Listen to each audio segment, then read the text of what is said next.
Matthew Milat had boasted about killing David Auchterlonie before and after it happened. This was his day of reckoning.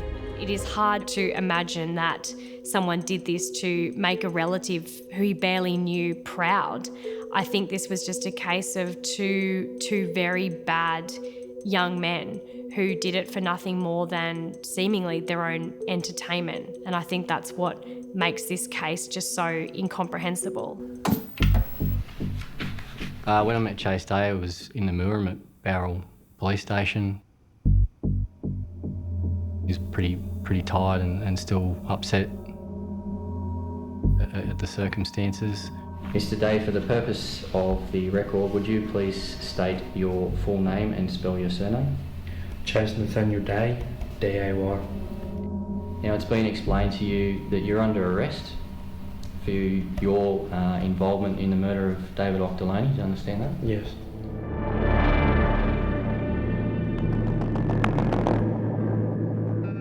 Chase Day told the police that he had gone to Belanglo State Forest with two friends and that he had witnessed a murder.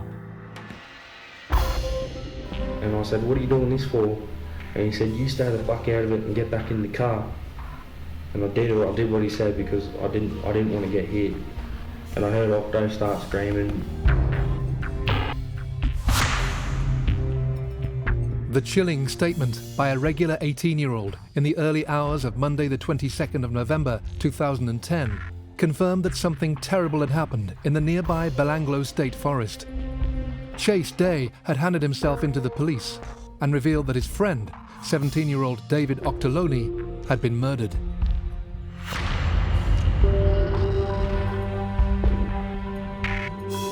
In 2010, David Auchterlonie was just a normal teenager, growing up in the small town of Bargo, New South Wales.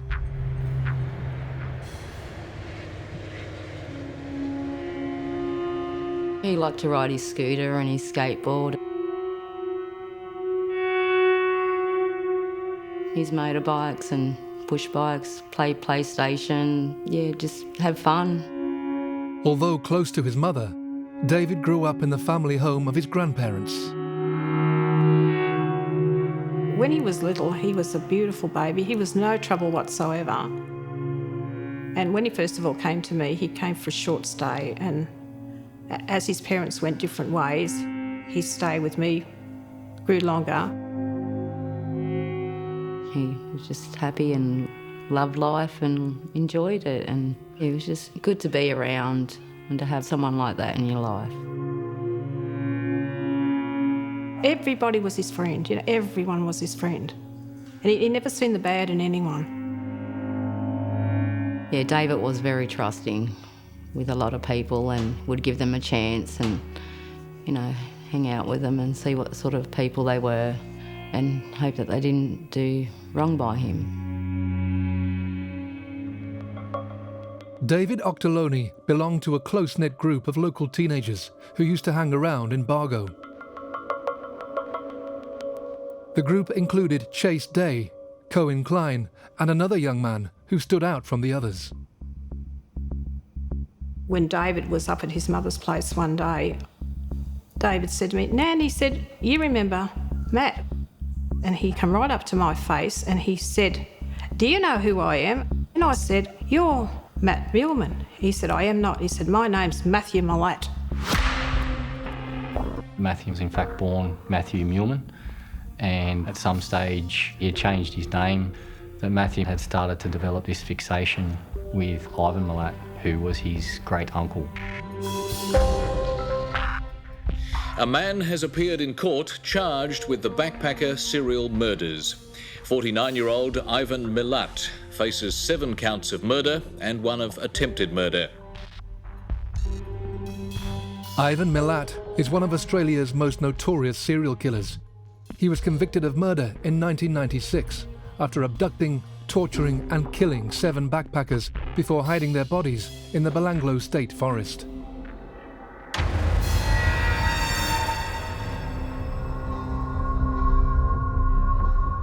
Ivan Milat picked up all of his victims, the police think, around about the same place on the Hume Highway. He stabbed them in the back to paralyse them so they couldn't run away. One of the German backpackers, Anja Habschied, she was beheaded. He used others for target practice, and there was evidence that some of them were sexually assaulted as well, including some of the male backpackers. And then he buried them just next to a log in the Belanglo State Forest. And the police don't think that these 7 backpackers that he killed were the only ones. They continued their investigations, and there are at least another dozen women who went missing, believed murdered, whose bodies have never been found.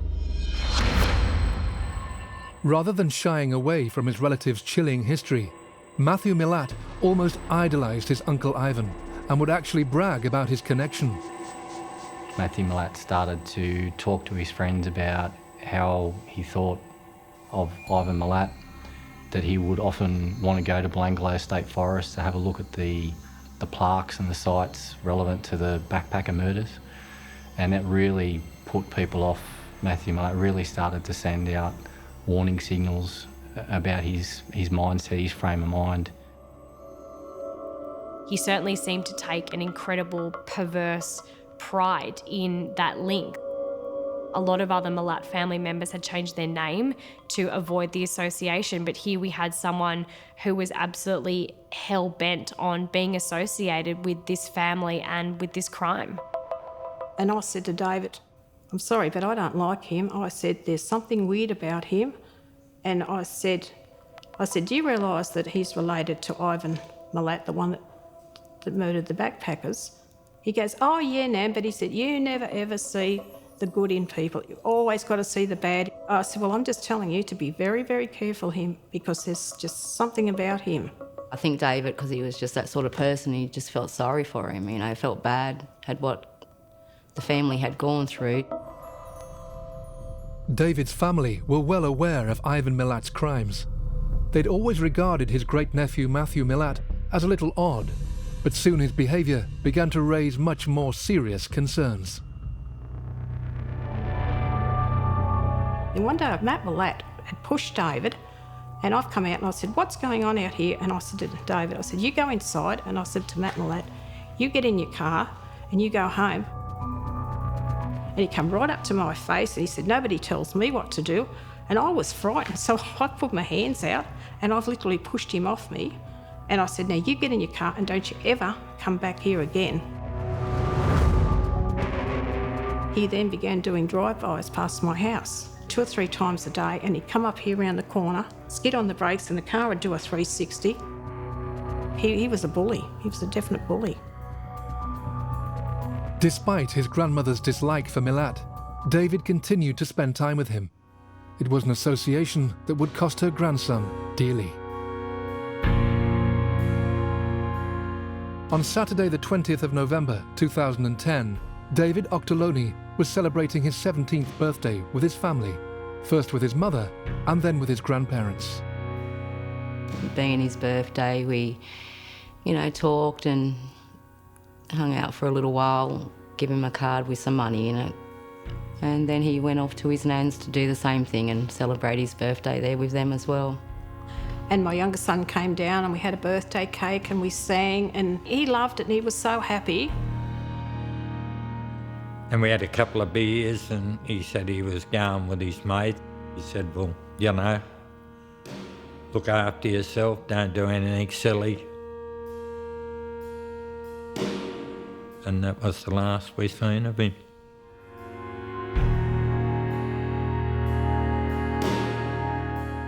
David's plan was to meet up with 3 friends, Chase Day, Cohen Klein and Matthew Milat, to continue his birthday celebrations. When David left me, to the best of my knowledge, he was going down the street. He was always down the street. He would be sitting under the tree, there'd be a group of young boys with him. They'd sit there and just laugh and just look at all the girls because they were at that age. And there was no reason for me to think otherwise. However, David never made it to his usual hangout. Matthew Milat had other plans in mind. He wanted to go to the Belanglo State Forest.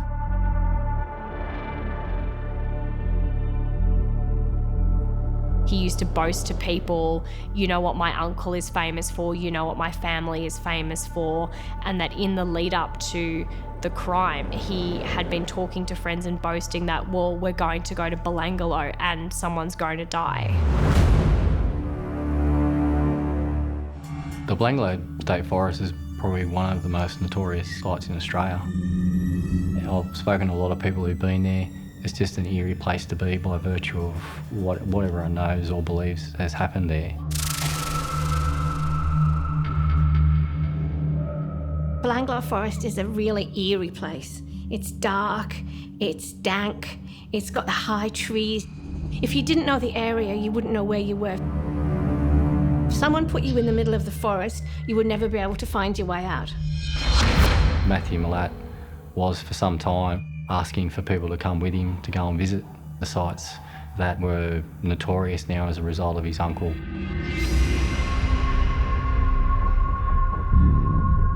On his 17th birthday, and after a day celebrating with his relatives in Bargo, David Auchterlonie planned to meet up with friends to continue the celebrations. Chase Day met up with David early that day. Matthew and Cohen came and picked them up. They went and got some drugs, and then they went to the Belanglo State Forest. And the idea was that they were going to go down the forest, smoke some cones, have some drinks, and basically celebrate as young boys do without fear of police or anyone getting involved and ruining their party. They got something to eat and then stopped at a little Y intersection in the pitch dark and sat there and they played some music.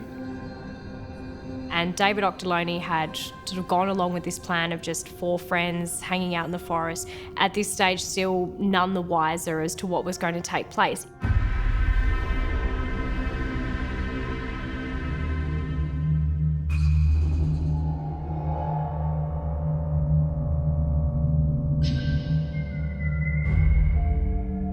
I hadn't heard from David for 2 nights, and I thought, this is highly unusual. David definitely rings me, whether he's stranded, hungry or what. On Sunday I tried to ring him. I couldn't get through. So on the Monday I tried again and I again couldn't get through. The mystery surrounding David's disappearance would be solved that same day. When I met Chase Day, I was in the Mooram at Barrel Police Station. He was a young man who witnessed something very traumatic, but at the same time he'd implicated himself in the offence. He had confided in his father earlier that day and his father immediately took him to the police. Tell me what happened starting on the 20th of November. Chase Day told us that for some reason Matthew Milat called David Auchterlonie from the front of the car up around to the boot, and he suddenly heard David cry out or scream. Cohen come over to me and he said, just get in the car, and I heard Octo start screaming because Matt hit him in the ribs with an axe.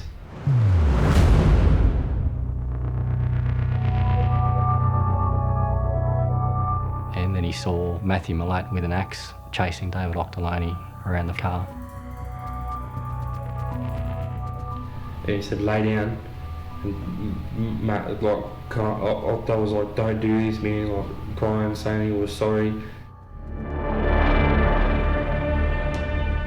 There wasn't a lot of light down there apart from the headlights. So he says that he didn't physically see much of the assault at all. Mostly just the verbal exchange that he could hear. But I could hear Octo like crying and screaming, telling Matthew to stop. And then he laid Octo on the ground, and all I heard was Matt saying, move your hands, and then I didn't hear anything hit Octo, but he just went silent.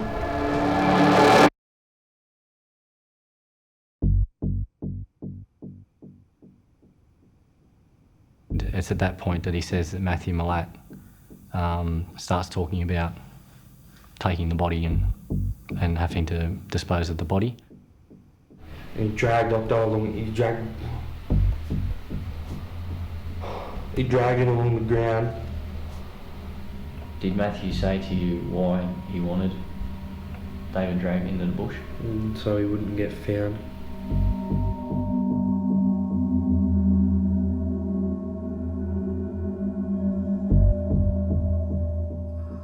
One thing I do remember quite clearly from the interview with Chase Day is his recollection of Matthew Milat's behaviour on the way back to Bargo.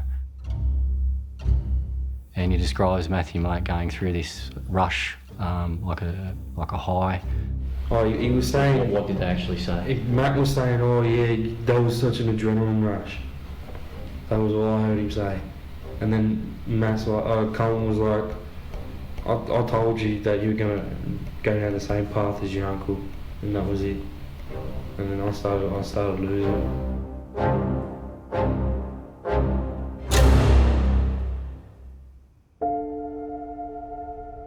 Just hours after Chase Day gave his statement, David Auchterlonie's body was discovered by police, where it had been hidden in the Belanglo State Forest. Shortly afterwards, his relatives were told of his death. And then I got a knock on the door, and there's an officer from the Goulburn police station. He said, oh, there's been an accident. And they said, now we want you to go down and identify the body. So we've gone down, and they've said to us, can I stop?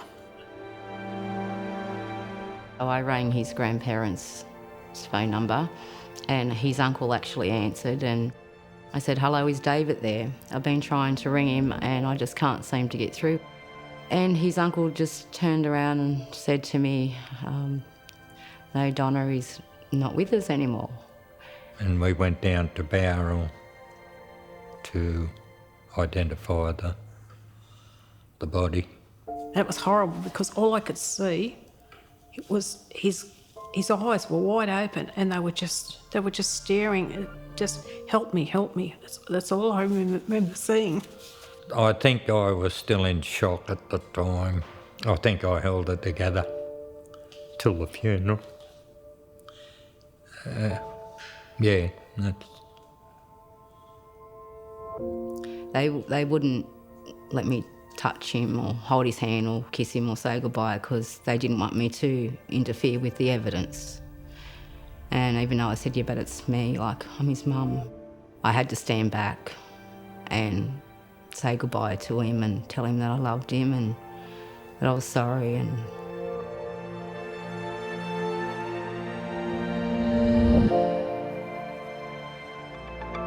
Chase Day implicated both Cohen Klein and Matthew Milat in the death of their friend, David Auchterlonie. Police moved quickly to arrest the two suspects. Now that we'd established what had occurred by speaking to Chase Day at Bowral, the next phase of the investigation moved to the arrest of Matthew Milat and Cohen Klein. When the police arrived at Matthew Milat's house, they found him asleep in his bedroom. When he told him that he was under arrest and what the police were investigating, his reaction was very nonchalant. Enjoying the notoriety was my interpretation. Now, Matthew, do you agree with me that I entered your bedroom and I said that you're under arrest? Yes. Okay. And I also spoke to you about a hat that you were wearing on Saturday night? And what did you indicate to me about that? In the bedroom. And also some shoes that you were wearing. The shoes that just here, the white Ravens. They located a pair of shoes, which we later found had the blood of David Auchterlonie on them, and also a hat, which we believed Matthew may have been wearing at the time that he committed the murder. Matthew Milat was taken back to Camden Police Station by Andrew Marks and another investigator, Greg Payne, and they attempted to interview him there about his involvement.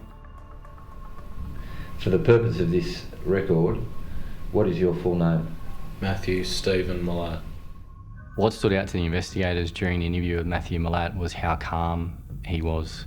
There was very, very little reaction considering that he was a 17-year-old boy who was under arrest for a horrific murder. I'm investigating the murder of David Auchterlonie, who was killed on Saturday, the 20th of November 2010 at the Belanglo State Forest. Do you understand that? Yes. He was supported by his grandfather, William Milat, and he was quite protective of Matthew. Where were the clothes that you were wearing on Saturday night? Just don't answer that, Matt. Okay. So the interview with Matthew Milat unfortunately didn't give us any further evidence. It was basically a no comment interview. Now, I want to ask you some questions about that. Are you prepared to answer those questions? No.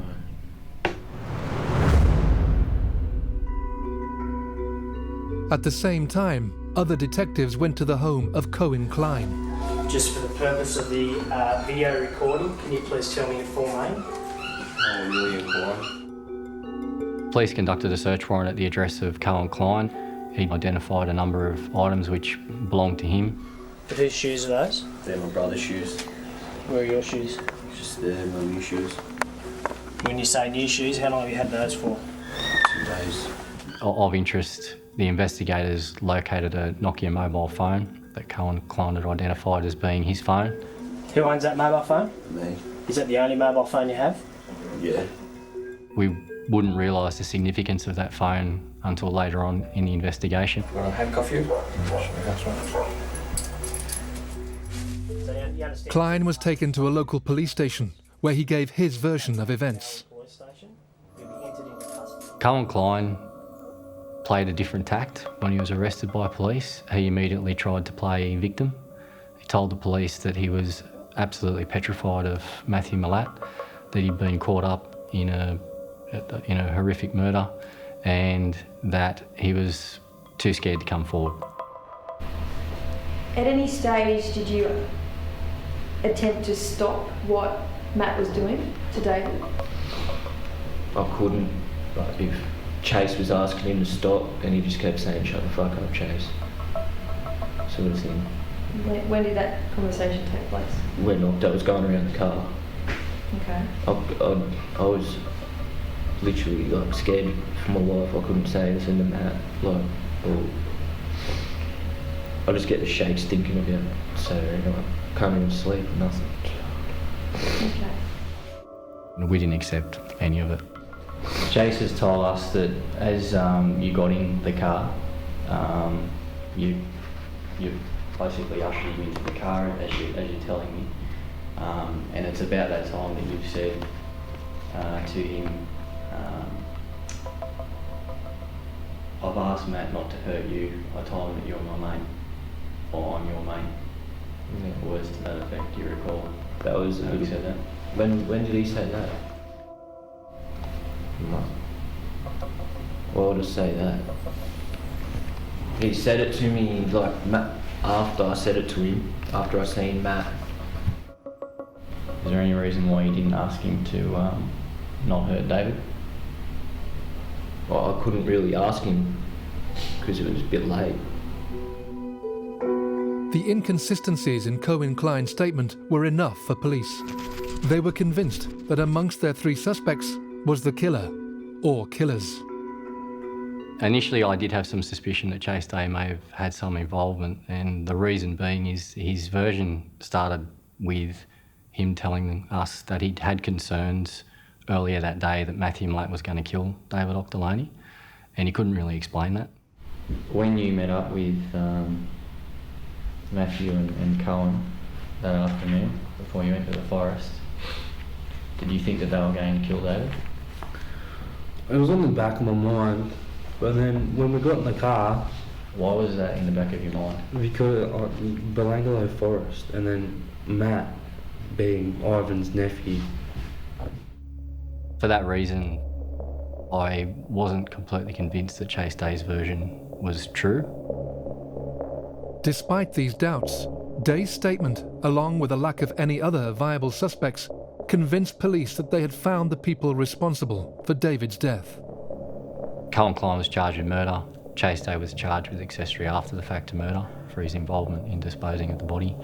And Matthew Milat was charged with murder and all of them were bail refused. Matthew, you're going to be charged with the murder of David Auchterlonie. Do you understand that? Yes. This interview is now concluded. With the three suspects in custody, but two very different versions of events, police had to decide if Chase Day was telling the truth. Was he an innocent victim or a willing accomplice? They would find the answer to that question on the phone discovered at Cohen Klein's home. Even though the file had actually been deleted, the electronic evidence branch were able to actually recover that file piece by piece, and I could tell straight away what I was listening to. It was the recording of the murder. We re-interviewed Cohen Klein at Goulburn upon advice from his solicitor prior to the recording being found. And at that stage, we were hopeful that we would actually recover the file, so we put it to him at the time. Where was your mobile phone that night? Did you have it with you? Yeah, it's in the pocket. Did you, at any time, make an audio or a video recording from your mobile phone? No. You're in possession of your phone at all times that night, were you? Yeah. Okay. He reacted as though he didn't know what we're talking about. The recording would prove to be the vital piece of evidence in the case. Over 14 minutes, the final horrifying moments of David Auchterlonie's life were played out. Due to its graphic nature, the recording has never been made public. When the recording starts, you do see a brief glimpse of video of David Auchterlonie leaning into the driver's seat of the car, preparing a joint, and the boys are talking about the fact that he's not doing a really good job of it.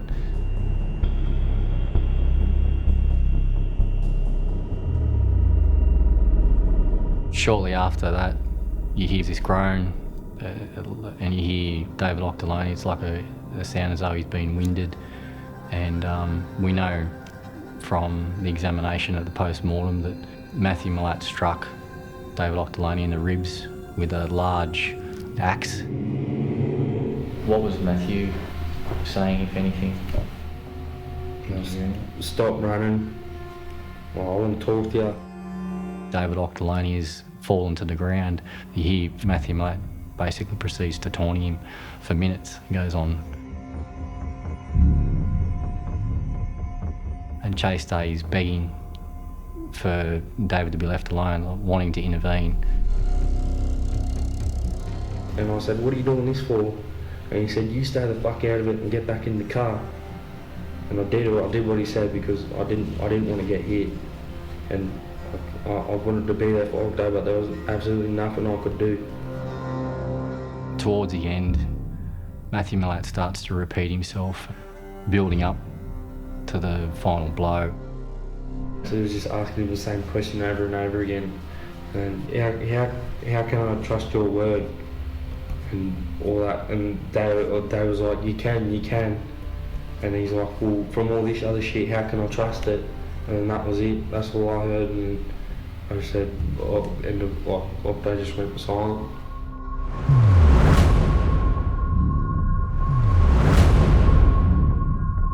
Hearing David's last breath, and it's very chilling sound.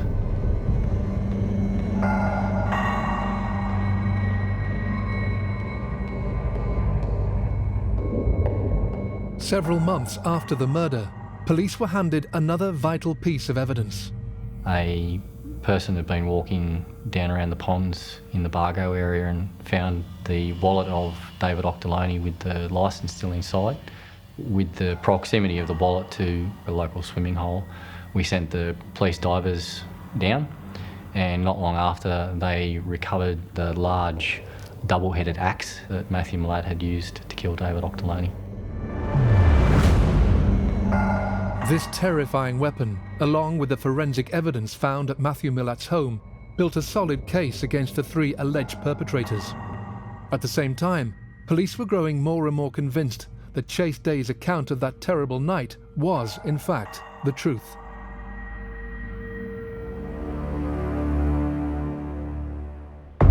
In September 2011, the charges against Day were dropped and he was called to give evidence in court. We spoke with the Director of Public Prosecutions about Chase Day. It was clear from that recording from the mobile phone that he was under duress at the time. So Chase Day had the charges withdrawn, and at the time of the sentence hearing, he appeared as a witness and assisted the prosecution in providing evidence against Cohen, Klein and Matthew Milat.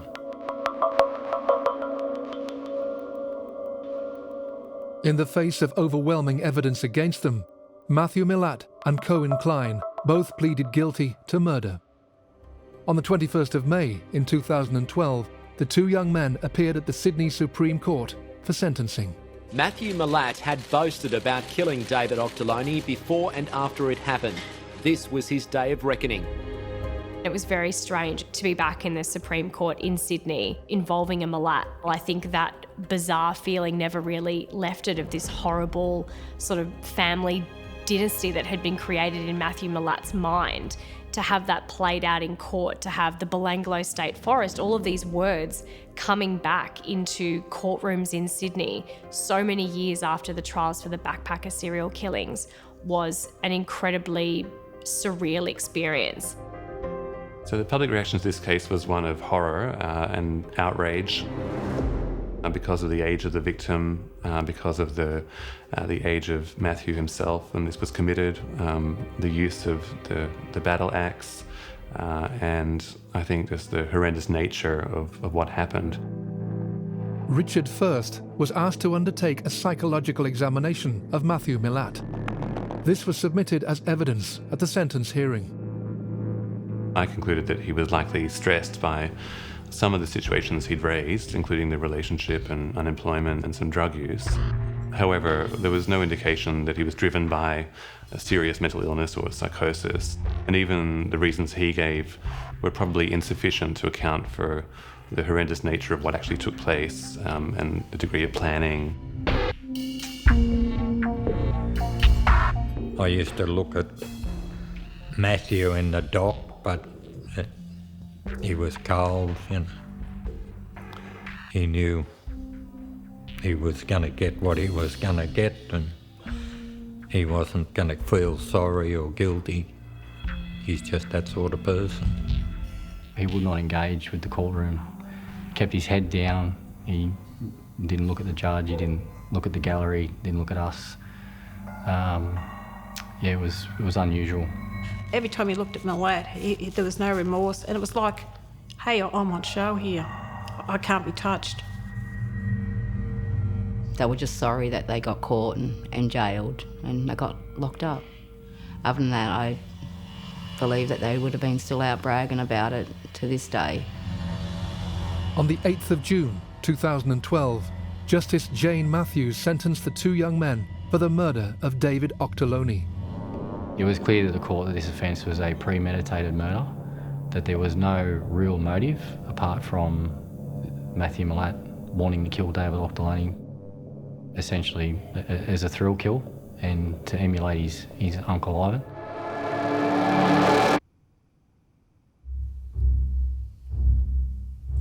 Although the judge allowed Cohen Klein a small reduction in his sentence, Matthew Milat was refused any leniency due to the extreme gravity of the crime and the serious danger he posed to the public. Justice Matthews handed down one of the most significant sentences for a juvenile that I'm aware of, and is definitely, as the legislation stands at the moment, one of the most significant sentences handed down to a juvenile, and that was 43 years imprisonment with a non-parole period of 30 years.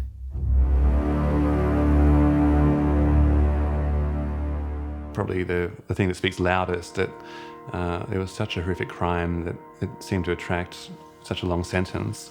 But I was still surprised at how long that was, because most juveniles are given a chance to rehabilitate or engage and tend to have shorter sentences. So it's very uncommon to have such a long sentence. The reaction of Matthew Milat and Cohen Klein when they were sentenced was one of shock. I think it was probably finally dawning on them just how much of their lives they will now spend in jail.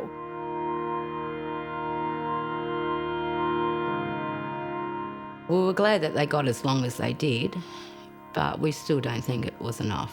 You know, they took a life. They should have got life. They should have been put in jail, locked up for the rest of their lives, never to be released. Although disappointed by the sentence, David's family hoped that the closing of the court proceedings would allow them to grieve in peace. But Matthew Milat had other ideas. During the sentencing, David's family were given a note written by Matthew Milat. Matthew Milat prepared a single-page handwritten letter of apology to the Auchterlonie family, detailing his regret for what had happened that night.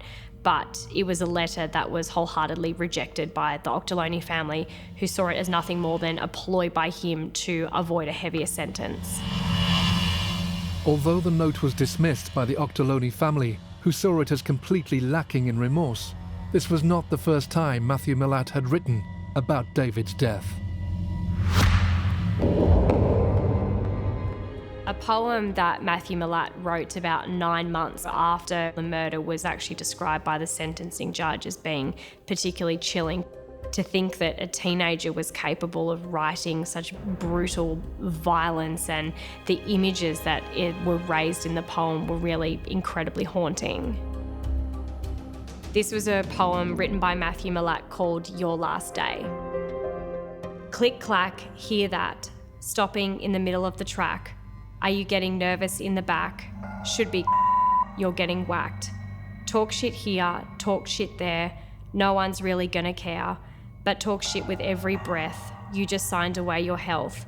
I can see you start to sweat, wondering what you're gonna get, hoping for one in the head. I'll put it in your leg, tell me, are you having fun? Get up and start to run. How far are you gonna get? Your match you have just met. Stumbling all over the place, hear the crunch of leaves and feet, feel your heart skip a beat. Are you gonna get away? No hope, kid, this is your day. The day that you won't be found 6 feet underneath the ground. It really, in my view, speaks to a person who is in a way glorifying, if you like, the events or reliving them. It's a deeply worrying sign that there's a poem like that written. In July 2013, the friends and family of David Auchterlonie were even more incensed when his killers appealed their sentences. I was quite disgusted to know that they were trying to appeal their sentence because they thought they were hard done by. They weren't the ones hard done by, David was. You know, so why should they be given a chance to appeal their sentence and to reduce it so they can get out and have their freedom when my son didn't get a chance? When they appealed, I just felt sick in the stomach to think, here we go again, haven't we been through enough? We're suffering, we've got this life sentence, and we have to sit now and watch you two showing no remorse because you didn't give two hoots about David. Matthew Milat's appeal was dismissed, but Cohen Klein had 2 years taken off his minimum jail term. And David's friends and family now have to live with the knowledge that one day these two men may be released. I hope they never get out because Milat is a sick psychopath, and I believe that he would have scores to settle. And for those people that came forward and helped solve all this mystery, he would be after them, they would be targeted.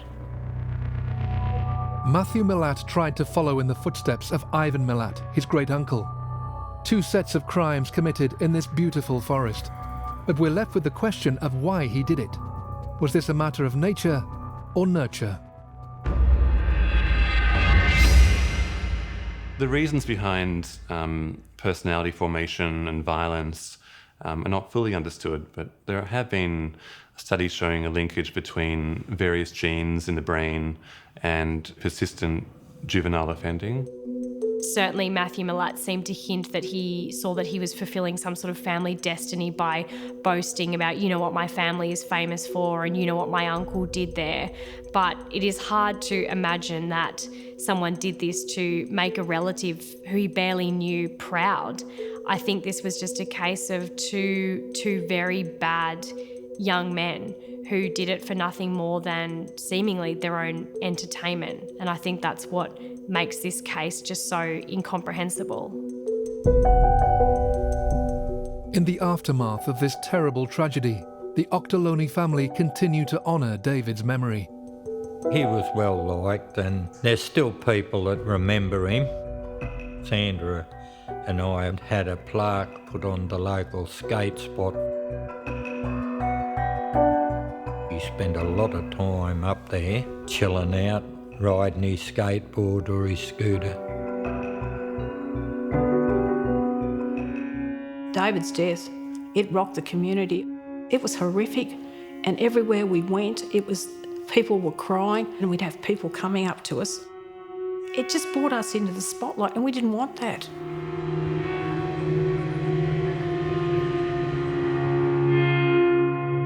David's death had a big impact on the community. It just broke a lot of people. It devastated us all. I think what we can learn from sometimes friends that appear to be friends just definitely aren't your friends, and just to be wary. Every now and then you do something and he comes flooding back because you may have done it with him. It's little things that you've done with him that bring you unstuck. I still can't accept it, and I've just had to learn to live with it every day and just accept the reality of it, that it's happened and that he's gone. It's absolutely devastated me and destroyed me, and when they took David's life, they also took mine. Yeah.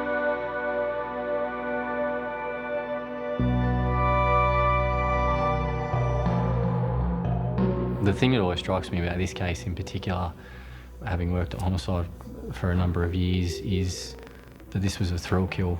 For me, it's hard to rationalise an offence where a young man, a 17-year-old boy, murders another 17-year-old boy for fun.